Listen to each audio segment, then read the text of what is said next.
Di sebuah sudut sederhana kehidupan, lahirlah seorang anak yang tak pernah membayangkan akan berdiri di kursi kehormatan sebagai pemimpin rakyat. Bukan karena ia tak punya mimpi, tapi karena hidup mengajarkannya untuk lebih dulu bertahan. Nama itu adalah Mardianto. Perjalanan hidupnya bukan kisah instan. Ia ditempa dari kerasnya kenyataan, dari peluh, dari kegagalan, dan dari tekad yang tak pernah padam.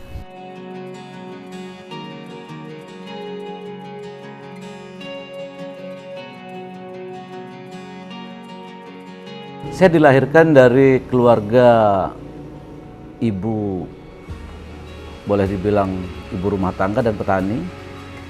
Bapak seorang tukang bangunan. Kami 4 bersaudara, kebetulan saya anak ketiga dari 4 bersaudara. Yang paling pertama perempuan, kedua laki-laki, ketiga saya, yang keempat adik bungsu itu perempuan. Di desa, karena kita dilahirkan dari keluarga yang tidak mampu, kehidupan sehari-hari ya dari masa kecil saya sudah bergelut dengan sebuah pekerjaan, menghidupi untuk makan sehari-hari juga. Dari kelas 1 SD kita udah bikin batu bata, pulang sekolah bikin batu bata.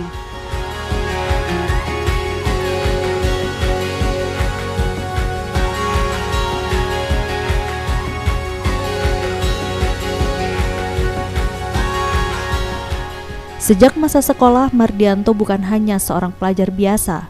Di saat teman-temannya pulang dan beristirahat, ia justru memilih jalan berbeda. Ia belajar dunia otomotif. Tangannya mulai akrab dengan oli, baut, dan mesin. Bengkel menjadi ruang belajar keduanya.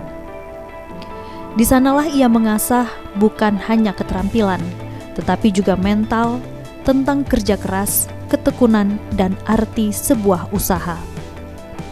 Setelah menamatkan sekolah, langkahnya tak berhenti. Ia merantau, pergi meninggalkan kampung halaman demi satu tujuan, memperbaiki hidup.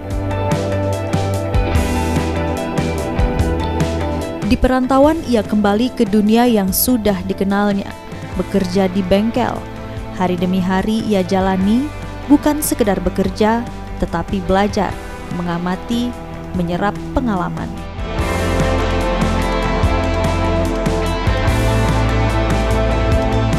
Waktu itu kita merantau, pertama SMA merantau menjadi seorang buruh pabrik di Bekasi. Menjadi seorang buruh pabrik, menghasilkan uang, bisa hidup sendiri, itu senangnya udah luar biasa. Tidak pernah minta dibantu sama orang tua. Tapi itu tadi, buruh pabrik, yang namanya buruh pabrik, kehidupan kita bisa untuk makan. Tahun 2021 kita tamat SMA, berangkat ke Jakarta, kita menjadi seorang buruh pabrik di Bekasi. 2025 kita pulang lagi ke Bengkulu. Apa alasan kita pulang ke Bengkulu sewaktu itu? Karena kehidupan kita kalau di Jakarta pengeluaran besar, penghasilan kecil. Tapi kalau di Bengkulu keluarga juga banyak. Oke. Pulang ke Bengkulu, kita nggak tinggal di Kaur. Pulangnya ke kota waktu itu. Ke kota Bengkulu, kita tinggal bersama paman. Nah, waktu pulang ke Bengkulu, kita mulai bergelut lagi dengan bengkel. Apa yang kita dapat selama ini, sewaktu belajar SMA, waktu di SMP dan SMA belajar bengkel, 2025 pulang dari Jakarta kita bengkel lagi. 2005 kita pulang ke kota, terjun ke bengkel lagi, bengkel motor. Di Bengkulu kita mencari kehidupan lah. sambil berjalannya waktu kita di bengkel. Saya terakhir di bengkel itu kalau nggak salah di Ahas Jojo Motor di Tanah Patah, Padang Harapan. Nah, kita mulai berguyur sambil beli motor. Waktu itu beli motor, jual, beli motor satu, dijual. Sambil kita bengkel, sambil kita jual beli motor juga.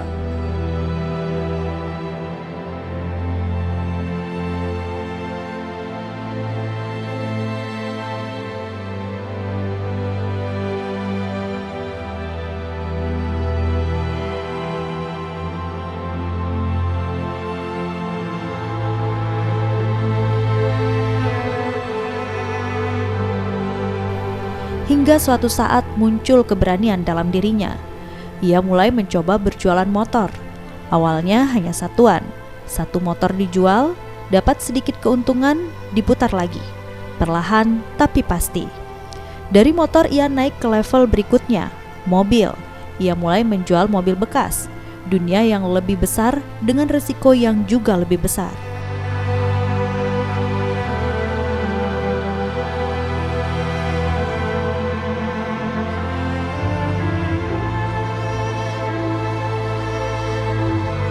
Belajar main mobil, beli mobil satu dijual, beli mobil satu dijual. Kita udah mulai meninggalkan motor. Nah, kita sudah nggak jadi mekanik lagi waktu itu. Kita udah mulai belajar jual beli motor, jual beli mobil kecil-kecilan. Modal 50 juta kalau nggak salah waktu itu dapat 2 mobil. Tahun 2027. Nah, mulai dari situ kita guyur, berkembang.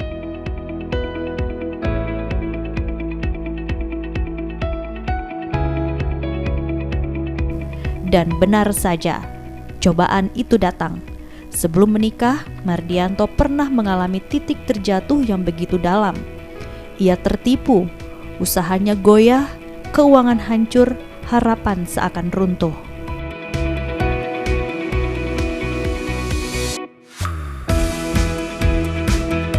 2010 waktu mau nikah dapat jodoh, kita dapat musibah.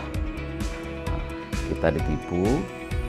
Waktu itu mobil kita hilang. Orang beli mobil dibawa, duit nggak dibayar, habis. Kita nggak punya modal. Sampai sewaktu nikah itu kita minus. Bukan lagi kalau Pertamina kan pom bensin mulai angka 0 ya. Kalau kita bukan angka 0, min waktu itu.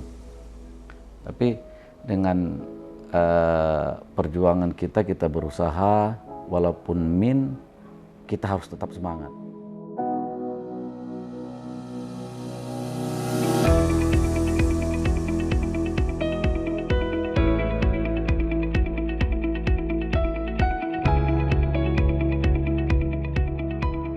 Namun justru di titik itulah ia belajar satu hal penting, bahwa hidup tidak berhenti saat kita jatuh. Ia kemudian menikah, memulai hidup baru bersama sang istri dari nol.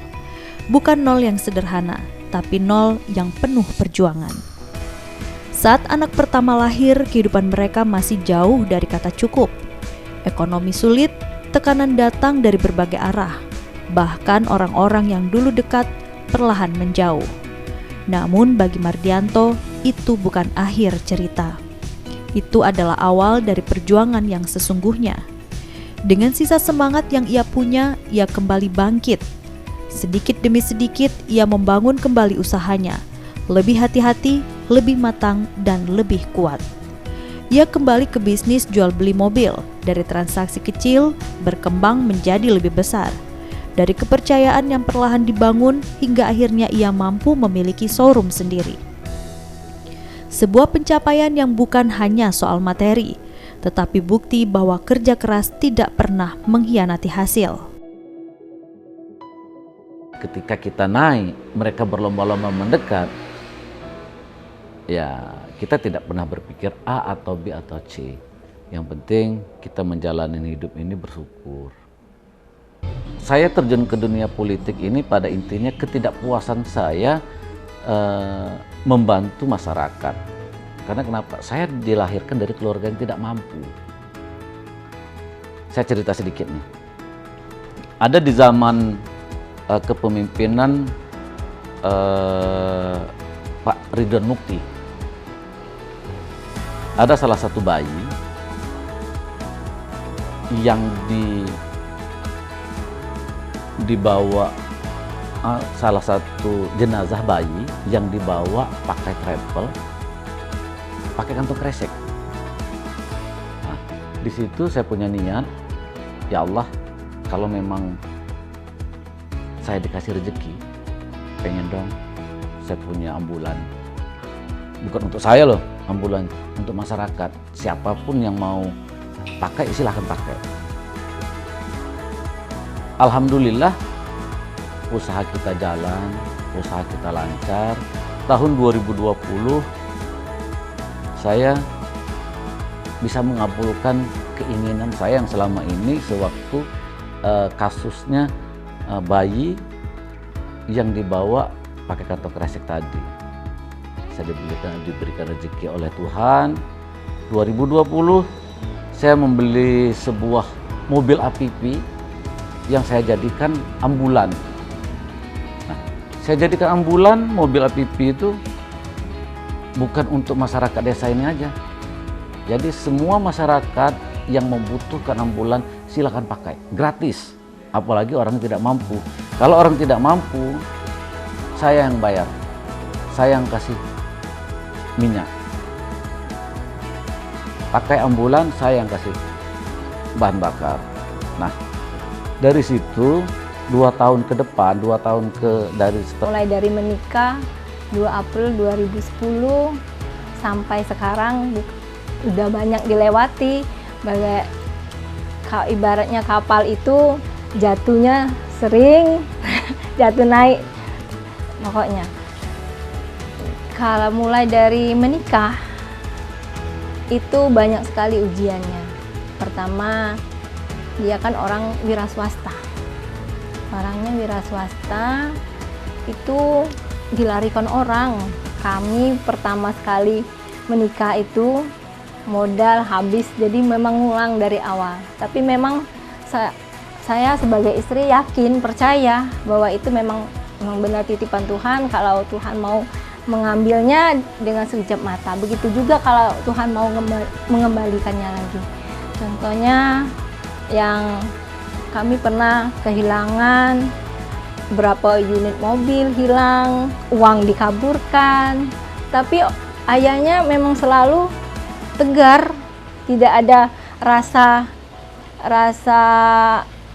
selalu dia menguatkan. Kalau Allah, dia selalu berpikir kalau Allah mau kembalikan, nanti kembalinya lebih dari asal kita ikhlas, katanya. Alhamdulillah, itulah yang menjadi motivasi saya juga, agar saya, oh begitu, saya akhirnya menerima juga keadaan itu.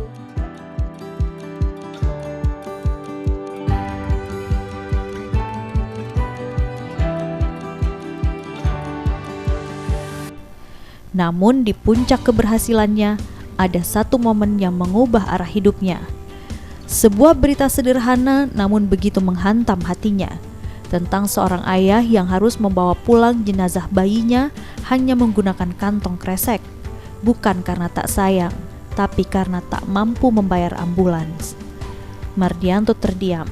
Di tengah semua yang ia miliki, ia tersadar masih banyak orang yang bahkan untuk berduka pun harus menahan rasa. Ia memberikan 1 unit mobil APV untuk dijadikan ambulan gratis bagi masyarakat. Bagi sebagian orang itu mungkin hanya 1 mobil, namun bagi banyak orang itu adalah harapan, itu adalah kemanusiaan. Dari situlah pikirannya berubah. Ia mulai bertanya pada dirinya sendiri, kalau dengan 1 mobil saja bisa membantu, bagaimana kalau aku punya kekuatan lebih besar? Bukan kekuatan untuk dirinya, tetapi untuk orang banyak. Dan dari sanalah lahir keputusan besar dalam hidupnya. Ia memilih untuk masuk ke dunia politik, bukan untuk mencari kekuasaan, tetapi untuk memperluas manfaat. Ia mencalonkan diri sebagai anggota dewan dengan niat sederhana ingin membantu lebih banyak masyarakat. Perjalanan itu tentu tidak mudah, namun pengalaman hidupnya, jatuh, bangkit, ditinggalkan, dan berjuang menjadi bekal yang tak ternilai. Hingga akhirnya kepercayaan masyarakat mengantarkannya menjadi wakil ketua 2 DPRD Kabupaten Kaur.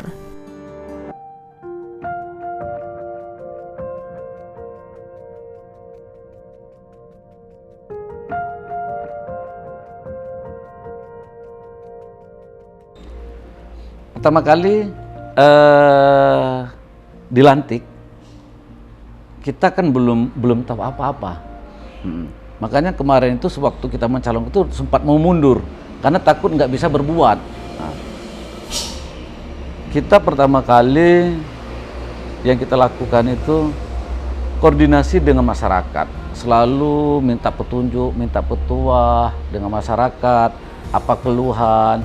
Nah, kita koordinasi dengan senior-senior, apa sih yang harus saya lakukan, seperti ini, seperti ini, seperti ini.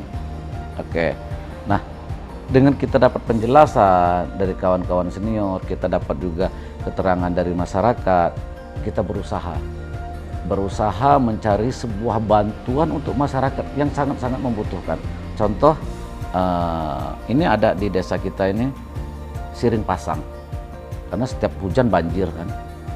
Itu awal mulanya kita langsung ke balai waktu itu. Kita berusaha gimana tindak lanjutnya ini agar dapat bantuan Siring Pasang. Alhamdulillah bulan ini dikerjakan. Nah, tapi kita sangat terkejut. Kalau di swasta kan beli mobil, bayar langsung bawa pulang nih. Tapi kalau di pemerintah ternyata enggak. Maka itu terkejut kita. Kita usulkan proposal hari ini, mungkin tahun depan baru direalisasikan, ya kan? Makanya awal-awal itu kita, waduh, kok lama banget, kok nggak ada respon. Ternyata inilah birokrasinya yang harus kita jalani. Nah, saat ini kita belajar untuk terus belajar lagi untuk memahami sistem pemerintahan kita. Jadi Nawa itu saya masuk ke legislatif tujuannya satu, gimana cara saya membantu masyarakat dengan cara apapun itu, yang penting saya bisa membantu masyarakat. Makanya saya setiap hari Senin saya harus ngantor. Yang lain nggak ngantor silakan, yang lain nggak datang silakan. Tapi setiap hari Senin ataupun hari lewat dari Senin, kalau saya ada di Kabupaten Kaur, saya pasti ngantor. Saya pastikan itu. Karena kenapa? Saya selalu mendapatkan masukan-masukan dari masyarakat, permintaan-permintaan dari masyarakat, yang terutama yang paling banyak di jalan.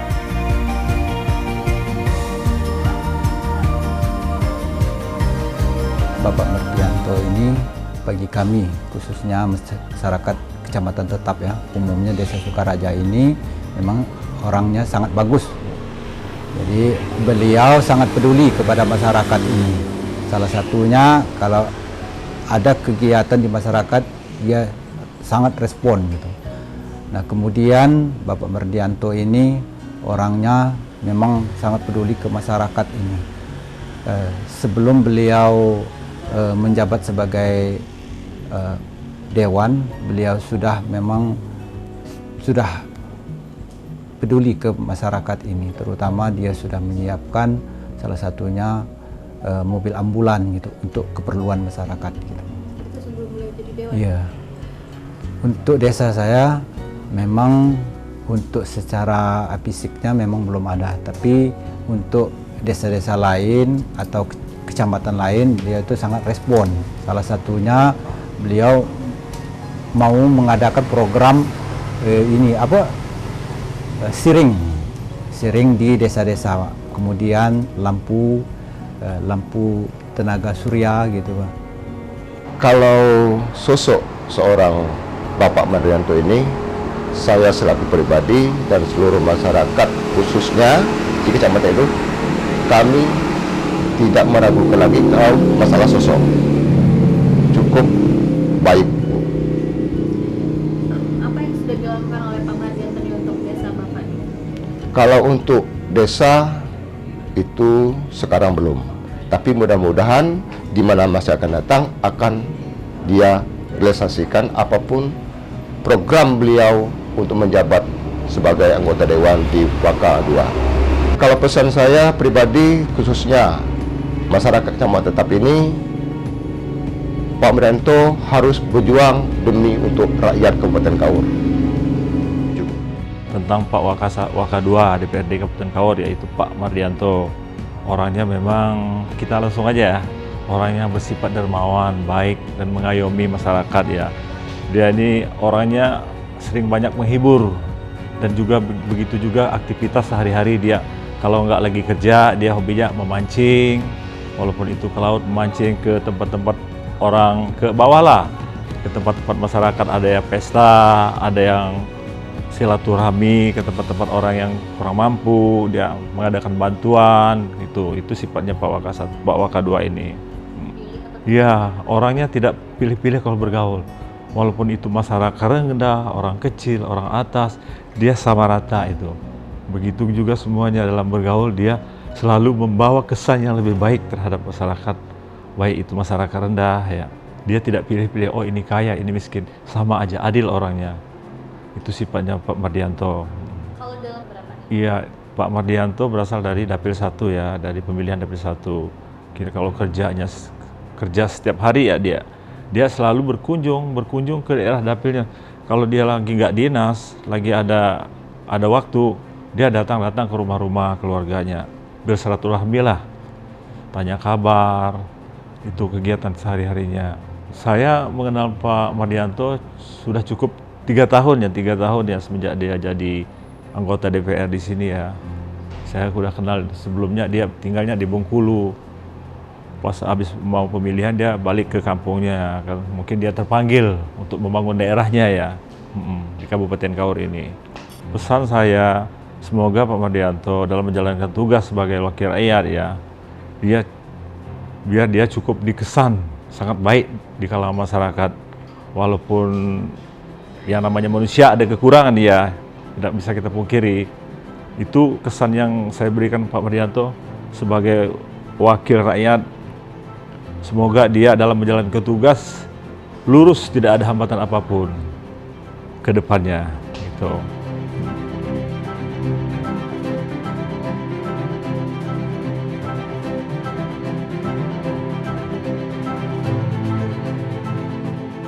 Hari ini, Mardianto bukan hanya seorang pengusaha, bukan hanya seorang pejabat.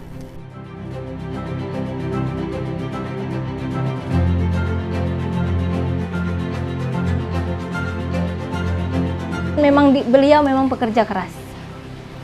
Apa yang dia pokoknya bagaimana caranya dia bisa membahagiakan anak istrinya di rumah. Kalau sosok dia di rumah luar biasa, memang dirindukan oleh anak-anaknya, apalagi kalau istrinya. Dia terjun ke dunia politik, dia pamit dulu. Bagaimana kalau saya ini mau terjun ke dunia politik? Saya pun menyampaikan dunia politik itu kejam. Katanya tergantung dengan niat kita. Jadi kalau yakin mau terjun, saya bilang seperti itu, ya saya yakin asal didukung. Insya Allah kalau saya mendukung dan ke dunia, kami pun berpikir awal mula terjun ke dunia politik itu tidak ada, karena memang niat bagaimana caranya kita bisa berpartisipasi di masyarakat. Alhamdulillah, ayahnya di pemilihan 2024 itu mendapatkan suara yang lumayan. Itu berkat Tuhan semua. kesannya di dalam dia mengembani sebagai wakil rakyat ini, semoga kedepannya dia selalu mengayomi masyarakat, karena ini namanya amanah. Amanah itu berarti kita harus bagaimana amanah yang diberikan itu kita jalani dengan sebaik-baiknya, tidak mengecewakan masyarakat. Begitu juga di dalam keluarga pun. Tidak ada berubah sedikit pun di dalam keluarga.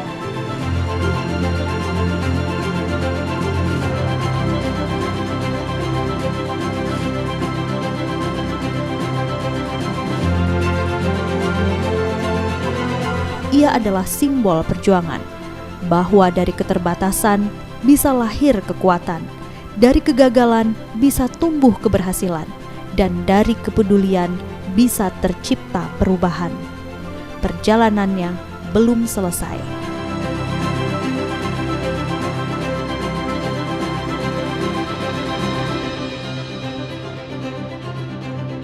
Untuk suamiku, untuk kedepannya ini amanah rakyat yang diberikan kepada ayah, mudah-mudahan bisa dijalankan dengan sebaik mungkin, dapat mengabdi kepada masyarakat, serta tidak berubah dengan keluarga.